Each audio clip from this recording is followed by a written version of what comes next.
This morning we are beginning an Advent series called Attending to Angels. Now, really we're talking about paying attention to angels, but of course attending to angels sounds a little bit more alliterative, right? And over the next 4 weeks we are going to hear 4 stories from Scripture about the angels that come to Zechariah, to Mary, to Joseph, and to the shepherds. And we're going to look at what those messages were and what they mean for us today. But I want to start by doing a little crowdsourcing. Are you familiar with what crowdsourcing is?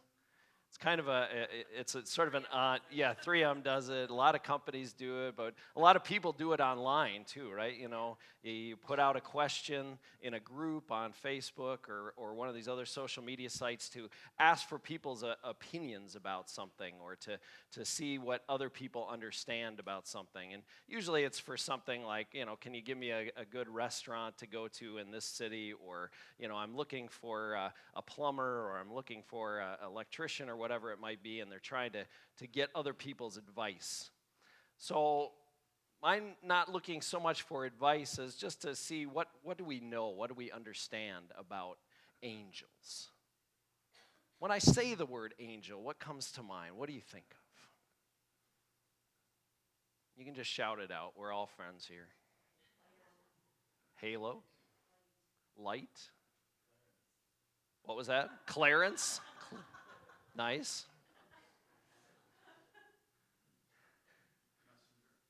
Messenger. Wings, right? Statues. What was that? Choirs. Ooh, choirs of angels, yes. Protector, guardian angels, right? Your mom.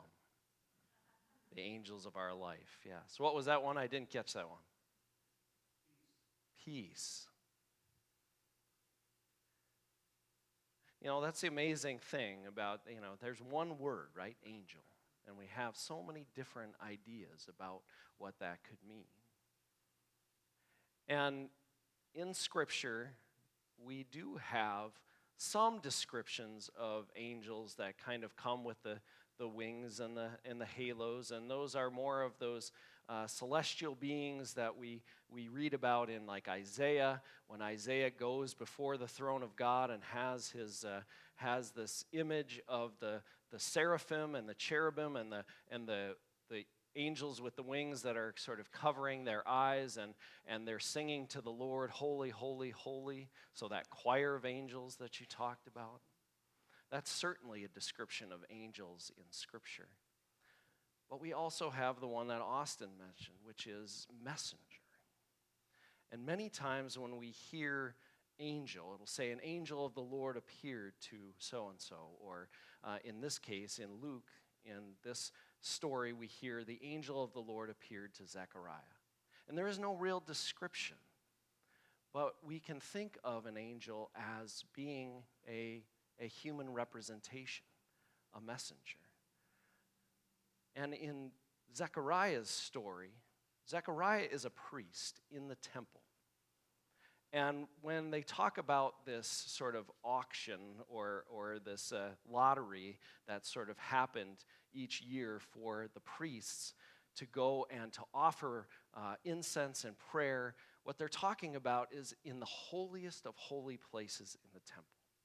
So if you were to look at a diagram of the temple in Jerusalem, you would see that there are all these different rooms and places where sacrifices are made and offerings were given, and the priests led worship in the synagogue.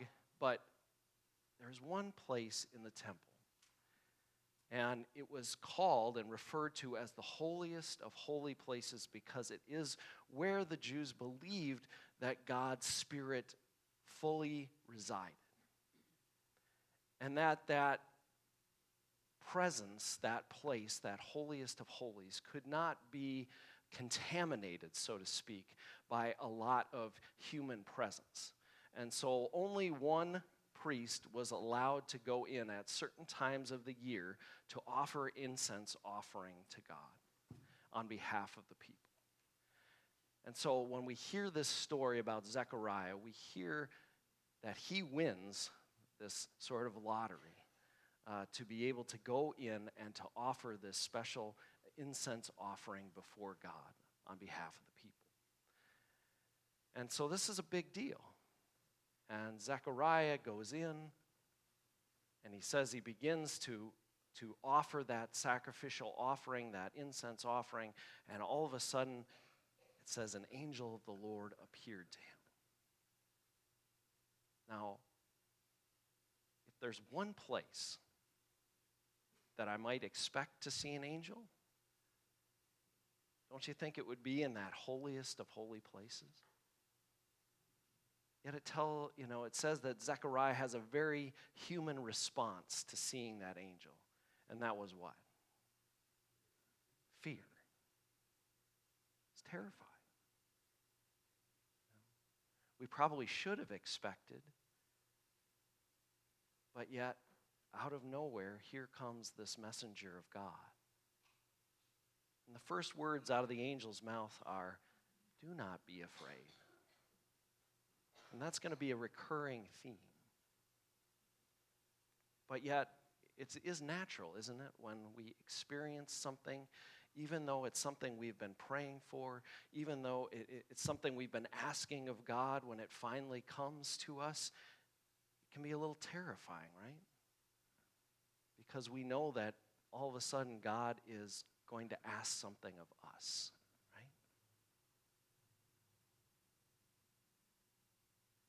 Here is this joyful news that the angel offers to Zechariah, saying that you and your wife Elizabeth are going to have a child, a son. But this son is going to do some amazing things. He is going to be the one who goes before the Messiah, before the chosen one, to turn the hearts of the people of Israel back to God. Now, I mentioned some really interesting things, too, that the son of theirs is also going to turn the hearts of parents to their children. And those who are unrighteous, it is going to give them the wisdom to make right decisions. And ultimately, it is going to prepare all of us to receive and to follow the Messiah.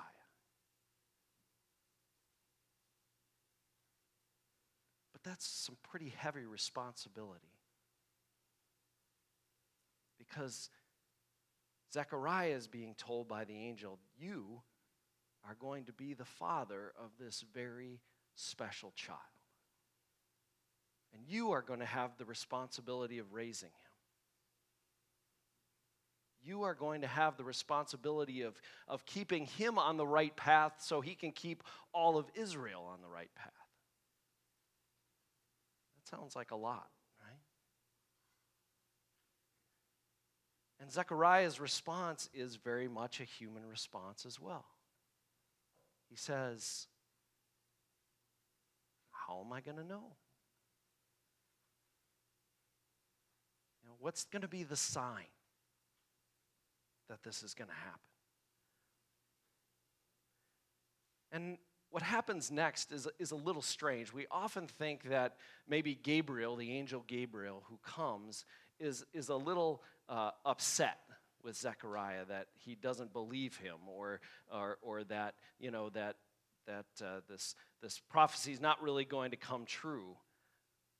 And so he says, well, in order for you to really understand this, until the time that your wife gives birth, you are going to be mute, unable to speak.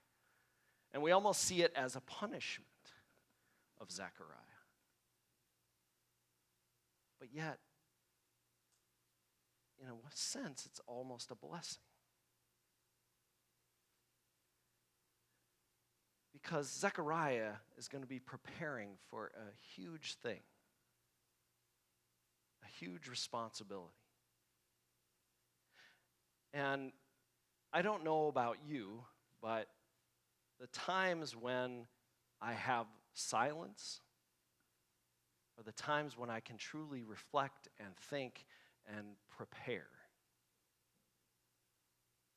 For example, I was just gone for 4 days for Thanksgiving, and we call it vacation, right? But it's never really vacation because you're traveling, you're seeing folks, you're doing stuff all the time. We were staying in a hotel room, so you never really have any time alone. So for about 4 days, when you're supposedly away, I didn't get to think about anything except what was happening right there in front of me.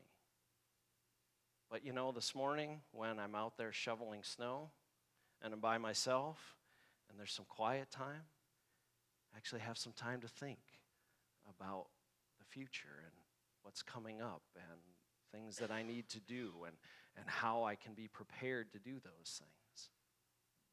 And silence can help us to do that. And that's one of the graces of this season. And when we think about Christmas, we often think about what? Hustle and bustle, right? That we have all this stuff to do and all these things to get done and all these things to prepare for. But I want to challenge you today to make sure that each and every one of these Advent days, you take some time to be quiet, to just sit in silence for a moment, to think for yourself about where God is in your life and where you want God to be in your life. Because that beautiful song that we heard right before my message was, O come, Emmanuel. And Emmanuel literally means God with us. So we're singing out to God, O come, God, be with us. Zechariah was in charge of preparing the holiest of holy places, a sanctuary, a physical sanctuary for the Lord to be present. But we know through Jesus' death and resurrection that the veil of the curtain was torn in two, and God is now out in the world, and God is right in here. This is God's new sanctuary. And we all have the responsibility of preparing this sanctuary for God to enter in. It is a holy, holy, holy thing. So this Advent season, as we listen for God speaking to us, let us also look for those messengers around us that come to bring us good news in new and amazing ways. But also prepare yourself to be used by God as an angel for someone else this Advent season. To hear the good news that you will proclaim to your friends, your family, your neighbors, that God is here, God's alive, God is working in our world for joy, for justice, for hope, for peace, and for love. O come, Emmanuel. In the noise, in the busyness, but in the silence.